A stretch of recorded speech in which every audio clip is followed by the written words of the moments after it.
Hey y'all, welcome back to the channel. I'm Sarah. On today's video we are going to be learning how to cut and sew a Victorian corset. If that's something you're interested in, come with me and let's get started. Also, do not forget to like, subscribe and leave a comment down below. Thank you. Here I have everything that I'm going to be needing. So we have my lining, my interfacing. I'm going to be using black. You could go ahead and use white if you want. And this is the fabric that I'm going to be using. These are the bonings that we have. We have different kind of bonings, but I'm going to particularly be using the plastic boning for this. You have your regular boning and you have your plastic boning. You can use either one of them, and I'm also going to be going ahead to use the patterns that we drafted in our last video to achieve this. If you've not seen that video, you should go ahead and see it. So here I have my patterns laid on my fabric. I folded the fabric into two, that way we can get both sides.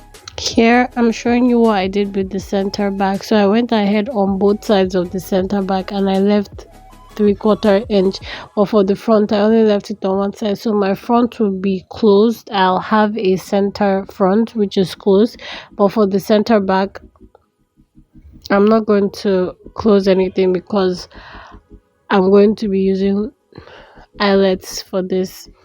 I'm now going to go ahead and cut. Basically I left 3/4 inch all around this. Everything here has a 3/4 inch space from the pattern to the fabric.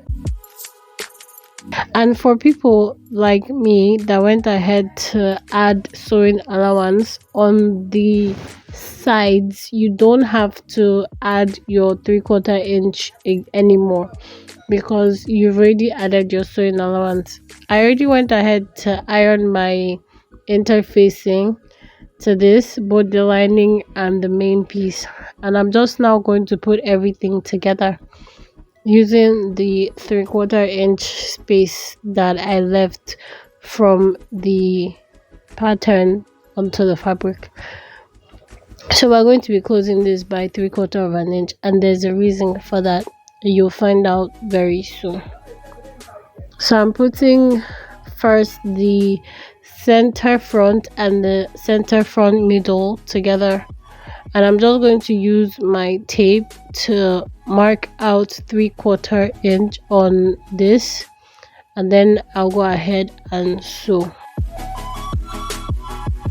This is what it looks like when we're done doing that. I'm just going to turn it to the side and go ahead and iron like this, making sure that this stays flat and neat.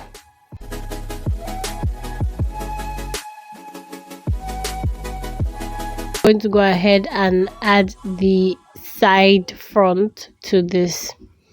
I'm also going to be marking out 3/4 inch on this. So basically we're closing everything here by 3/4 inch.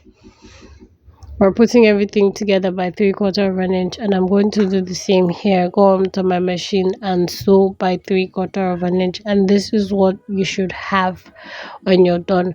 I went ahead to iron this down, so this is what I have. And the reason why we're doing 3/4, let me now explain to you, is the fact that that is the channel where we're going to be passing our bonings through.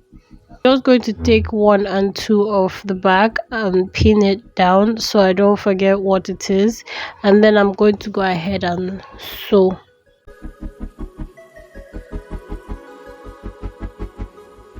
But for a faster result, I went ahead to add 1, 2, 3 together, and then I went ahead to sew. So that way, when I was done sewing 1, 2, I'll just go ahead and add 2 to 3, and it would be easier for me to just work with. And I'll go ahead and also iron this out. Now we're done with that, we're going to go ahead and put the front and the back together. Here's what I was talking about when I said the curves might not come out the same, but there will still be a curve there, but it might not come out the same.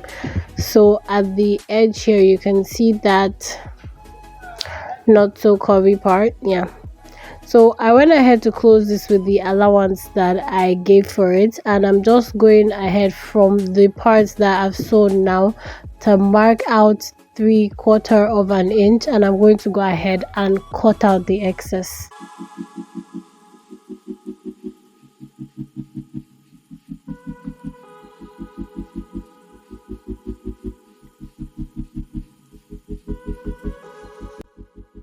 Now that we're done doing that, we're going to go ahead and iron, like I said before, and this is what it looks like. Everything has its own case, and I love the way it came out. So we're going to go ahead now and sew this by 3/4 of an inch, or you can go ahead and use your boning as a guide. Basically, what you do is just take your boning and place it on the channel. Use your pencil to mark out where the boning is going to be seated on, and what you're going to do is just go ahead and sew on the lines where your pencils are. So I already did one, and I just wanted to show you that it went through just fine without any confliction, and it's always going to be 3/4 of an inch when you measure it out. So I'm going to go ahead and do that for all of them now, and then I'll come back and show you what it looks like.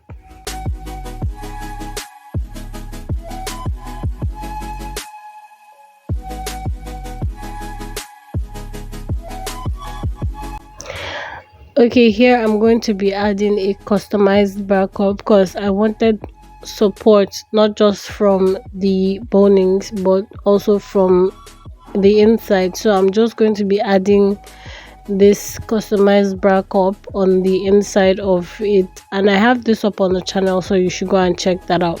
So I went ahead to pin it on the bust side. So to get this, you're just going to do your nipple to nipple divided by 2. You get like what the separations are supposed to look like. I went ahead to sew this round because that way it would stay sturdy and not move at all. You can also call this bust caging, or you can just go ahead and use the virgin line boning method for this. I'm going to go ahead and place my lining piece onto my main piece after I'm done creating the casings, and then I'm just going to go ahead and place my lining onto this and then sew. I'm going to go ahead and notch now, but you want to be careful when you're notching so you don't in any way cut into what you've already sewn, because that can be a headache on its own. So we got to be careful when we're doing this.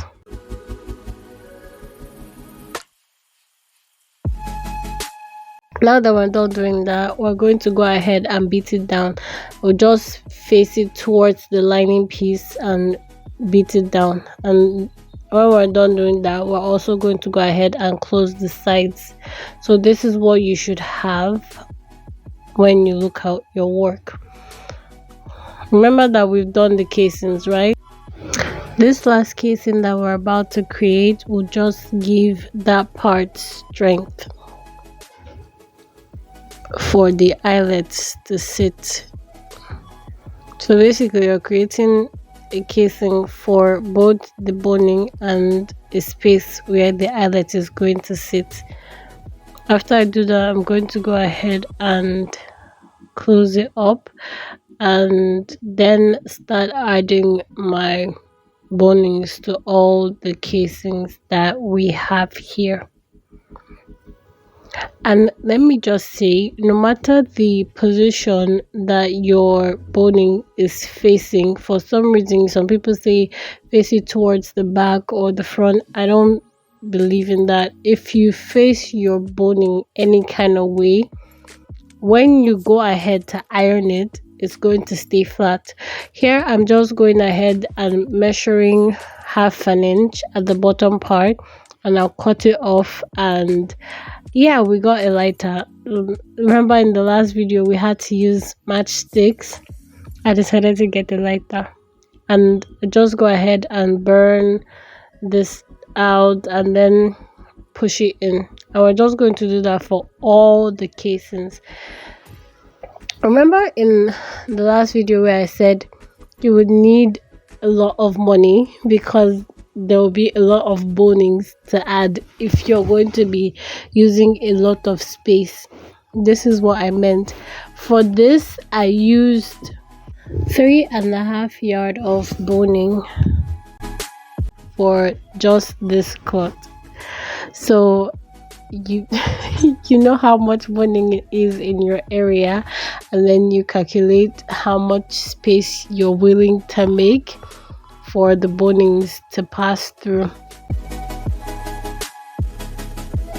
Yeah, I'm just going ahead to pass it through like I said before, and then I'll just do the same for the other ones. By the way, you should burn both the upper and lower part, that way you have a neat finish and nothing is poking you whatsoever. So this is what we have right now, and I'm just going to go ahead to iron it down so it stays flat. See what I mean? Flat. On here, I am done with this. I'm going to go ahead now and first of all sew the lower parts together, both the lining and the main piece. And I'm just going to use this 3 inches band to fold it in so it has like a nice neat finish at the bottom part. So you use the smaller part first because we're going to be using this like a bias tape, right? So do that all the way, sew it all the way, and then come to the front. The more you fold, the less the boning has its advantage of piercing your skin. So we just go ahead and fold this in and sew it all the way to the end, and this is what we have at the end. I went to the market, added my eyelet gold. I was going to make the mistake of adding silver, but gold seemed like the right thing to do, so I did it. So this is what we have for that bias that we did at the bottom part, and this is what the inside looks like. This is something I learned to do recently. I don't know what it does, but I did it anyways in this video. And yeah, this is everything for our Victorian corset. Okay, y'all, so this is the end of the video. I hope you get to try this out for yourself. I hope you love the process of making yours as much as I enjoyed the process of making mine. I hope yours turns out even more beautiful than mine did. With that being said, y'all, please do not forget to like, subscribe, and leave a comment down below. Don't forget to turn on your notification bell so you'll be notified when I post a new video. Don't forget to love yourself because I love you. Have a beautiful day or night, whichever it is you live for. Bye.